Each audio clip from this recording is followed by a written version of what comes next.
ওযু ভঙ্গ না হলে এক ওযুতে পরপর 2 ওয়াক্ত নামাজ পড়া উত্তম নাকি বারবার ওযু করে নামাজ পড়া উত্তম? ফাতিহুল আল আমিন আপনি লিখেছেন, ঘরে বা অফিসে জামাতে নামাজ আদায় করার সময় কি আজান দেয়া লাগবে? নিরুৎসাবা যিনি আপনি ইসলামী প্রশ্নোত্তর পেয়েছি আমাদের, সেখানে আপনি প্রশ্ন করেছেন। আমরা জানি যে মেয়েদের পিরিয়ড চলাকালীন সময় কোরআন শরীফ তেলাওয়াত করা যায় না। সেক্ষেত্রে যে আমলগুলো আমরা প্রতিদিন করি, যেমন সূরা বাকারার শেষ 2 আয়াত, সূরা মুলক, সূরা ইয়াসিন পড়ার বিধান কি?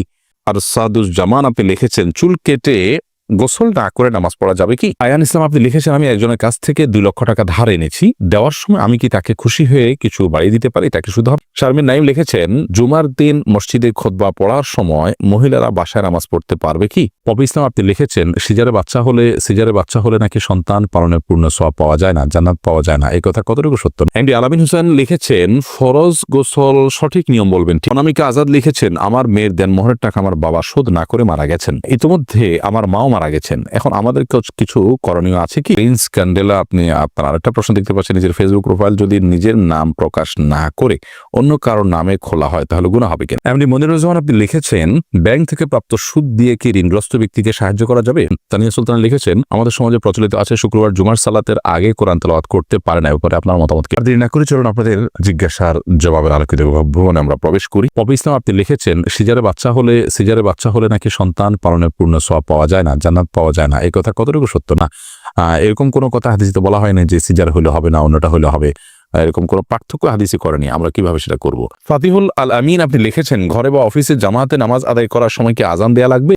যদি আপনি পৃথক কোনো জায়গায় জামাতের অ্যারেঞ্জ করেন এবং সেখানে আপনি নিয়মিত জামাত করেন, আপনার সেটা মূল কোথাও জামাত হয়েছে তার থেকে অনেক দূরে, তাহলে সেক্ষেত্রে আপনি আজান দিবেন।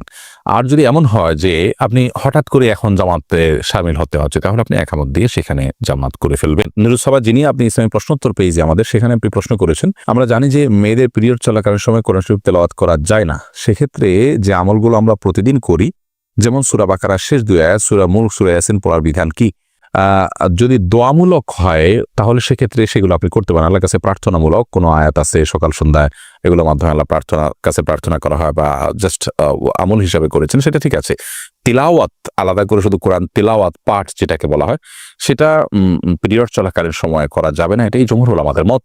যদিও বিন বাজ রাহিমাহুল্লাহ সহ সমকালীন যুগের অনেক উলামা ইকরাম, সৌদি আরবের উলামা ইকরামদের অনেকে জায়েজ বলেছেন, কিন্তু জমহুর বা সংখ্যাগরিষ্ঠদের মত হলো যে পিরিয়ড চলাকালীন সময় কোরআন কারীমের তেলাওয়াত জায়েজ নয়। তাহলে দোয়ামূলক যেগুলো আছে বা বিভিন্ন সময় বিভিন্ন আয়াত পাঠের যে নির্দেশনা আছে ওয়াজিফা হিসাবে, আমল হিসাবে, সেটা আপনি করতে পারেন, কিন্তু তেলাওয়াত আপনি করবেন না। আর সাদুজ্জামান আপনি লিখেছেন, চুল কেটে গোসল না করে নামাজ পড়া যাবে কি? চুল কাটার পর যদি আপনি গোসল না করেন তারপর নামাজ পড়তে পারেন, কারণ চুল কাটার পরে গোসল ফরজ হয় না। তবে হ্যাঁ, চুল কাটার পর চুল পড়তে পারে, বিশেষ করে মসজিদে যখন যাবেন মসজিদ নোংরা হতে পারে, সেজন্য আপনি যদি ভালো করে পরিষ্কার করেন মাথাকে, যে কোনো চুল পড়বে না, ঝরবে না, 1-2টা পড়তে পারে কিন্তু নর্মালি কোনো চুল পড়বে না, এরকম যদি আপনি সেটাকে ভালো করে ঝেড়ে নিতে পারেন, তাহলে আপনি গোসল করা ছাড়াও নামাজ পড়তে পারেন। বিশেষ করে অনেক সময় দেখা যায় চুল কাটার পরে এখন আমি গোসল করতে গেলে জামাত ছুটে যাবে, তাহলে আপনি জামাতকে অগ্রাধিকার দিয়ে গোসলকে বিলম্ব করবেন।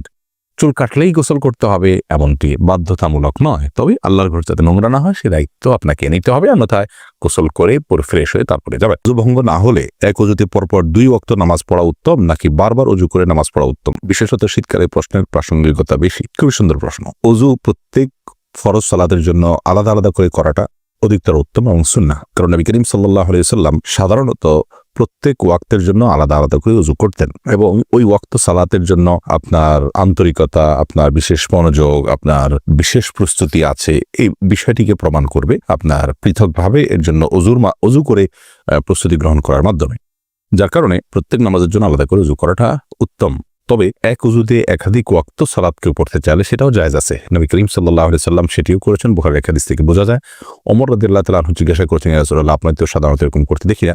তখন নবী করিম সাল্লাল্লাহু আলাইহি সাল্লাম বলেছেন যে এটা আমি ইচ্ছাকৃতভাবেই করেছি। তাহলে বোঝা গেল নবী করিম সাল্লাল্লাহু আলাইহি সাল্লামের সাধারণ আমল ছিল যে তিনি নিয়মিত প্রত্যেক ওয়াক্তের জন্য আলাদা ওযু করতেন বেশিরভাগ ক্ষেত্রেই, তবে মাঝে মধ্যে এক ওযু দিয়ে একাধিক ওয়াক্ত পড়তেন। অতএব এক ওযু দিয়ে কয়েক ওয়াক্ত সালাত আদায় করলে তাতে নামাজ হয়ে যাবে, কোনো অসুবিধা নেই। উত্তম হলো পৃথক পৃথক ওযু করা প্রত্যেক ওয়াক্তের জন্য। প্রিন্স ক্যান্ডেলা আপনি আপনার আরেকটা প্রশ্ন দেখতে পাচ্ছেন, নিজের ফেসবুক প্রোফাইল যদি নিজের নাম প্রকাশ না করে অন্য কারোর নামে খোলা হয় তাহলে গুনাহ হবে কিনা? এটা ছদ্মনাম হতে পারে, ভালো কোনো ছদ্মনাম, কিন্তু আপনি প্রতারণামূলক যাতে অন্য কেউ ধরতে না পারে বা ভিন্ন, যেমন পুরুষরা মেয়েরা পুরুষদের নামে অনেক সময় আইডি খোলে, বিভিন্ন অসৎ উদ্দেশ্যে, সেটা যদি হয় তাহলে গুনাহ হবে। এমনি মনিরুজ্জামান আপনি লিখেছেন, ব্যাংক থেকে প্রাপ্ত সুদ দিয়ে কি ঋণগ্রস্ত ব্যক্তিকে সাহায্য করা যাবে? ব্যাংক থেকে প্রাপ্ত সুদ নিজে না নিয়ে অপরকে সাহায্য করব এমন উদ্দেশ্যে কি সুদী ব্যাংকে টাকা রাখা যাবে?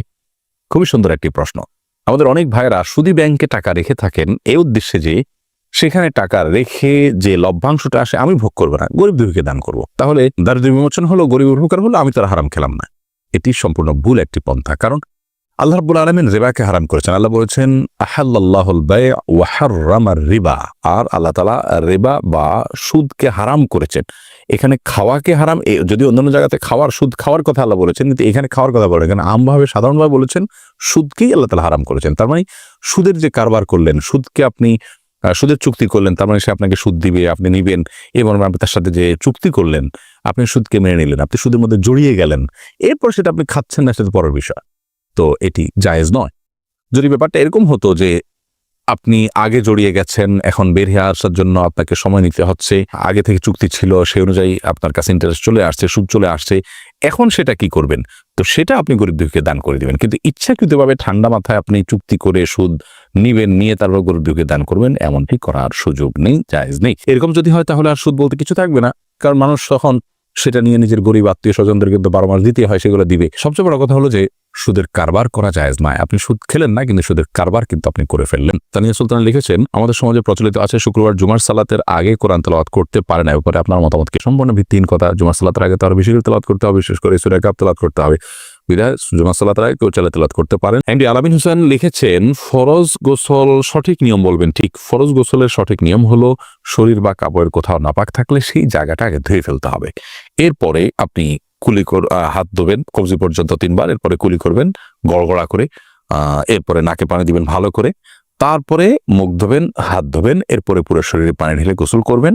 আসার সময় 2 পাও ধুয়ে বের হয়ে চলে আসবেন। এটাই ফরজ গোসলের সুন্নাহসম্মত পদ্ধতি। অনামিকা আজাদ লিখেছেন, আমার মেয়ের দেনমোহরের টাকা আমার বাবা শোধ না করে মারা গেছেন। ইতিমধ্যে আমার মাও মারা গেছেন। এখন আমাদের কিছু করণীয় আছে কি? সরি, আপনার মায়ের দেনমোহরের টাকা আপনার বাবা পরিশোধ করা ছাড়া মারা গেছে। আপনার বাবার তরফ থেকে আপনার মায়ের সব পৌঁছানোর জন্য, মানে আপনার বাবা আপনার মার পক্ষে দান করলে যেরকম হতো, আপনার বাবার পক্ষ থেকে দান করবেন আপনার মায়ের জন্য। এটা আপনারা করতে পারেন এবং ইস্তেগফার করবেন আল্লাহর কাছে তার জন্য।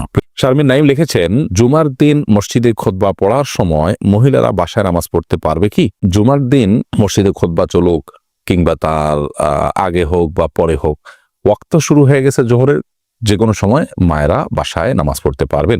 খুতবার সময় নামাজ পড়া যাবে না মহিলার জন্য বাসায়, এমন কোনো কথা নেই। হ্যাঁ, খুতবার সময় মসজিদে যারা আছেন তারা খুতবার শুনবেন, তারা নামাজ পড়বেন না। কিন্তু বাসা বাড়িতে আছেন, মাইকে হয়তো শোনা যাচ্ছে, তাদের জন্য খুতবা শোনা ওয়াজিব নয়, কারণ তারা এই জমাতে শামিল হননি, যার কারণে তারা এরপর নামাজ পড়তে পারবেন। আয়ান ইসলাম আপনি লিখেছেন, আমি একজনের কাছ থেকে 2 লক্ষ টাকা ধার এনেছি, দেওয়ার সময় আমি কি তাকে খুশি হয়ে কিছু বাড়িয়ে দিতে পারি? এটা কি শুধু হবে না? এটা শুধু হবে না, বরং একটা হাদিস দ্বারা এটাকে অনুমোদন করা হয়েছে। একটা হাদিসে নবী করিম সাল্লাল্লাহু আলাইহি ওয়াসাল্লাম এর জন্য নির্দেশনাও দিয়েছেন, কারদে হাসানা, কেউ আপনাকে দিয়েছেন লোন, আপনি পরিশোধ করার সময় আপনার নিজে থেকে কিছু বাড়িয়ে তাকে দিলেন, এটা জায়েজ আছে। তিনি এটার জন্য কোনো আশা করলেন না, অর্থাৎ তিনি পাবেন কি পাবেন না গুনাহ করে তার হয়তো মাথায়ও নেই, তিনি জাস্ট মূলটা পাবেন সে আশাই তার আছে। আপনিও দিবেন, আগে থেকে এরকম কোনো চুক্তি তার সাথে করেননি, জাস্ট দেওয়ার সময় আপনি একটু বাড়িয়ে দিলেন, এটা কিন্তু সুদের অন্তর্ভুক্ত হবে না, এটা জায়েজ হবে ইনশাআল্লাহ বিইذনিল্লাহ।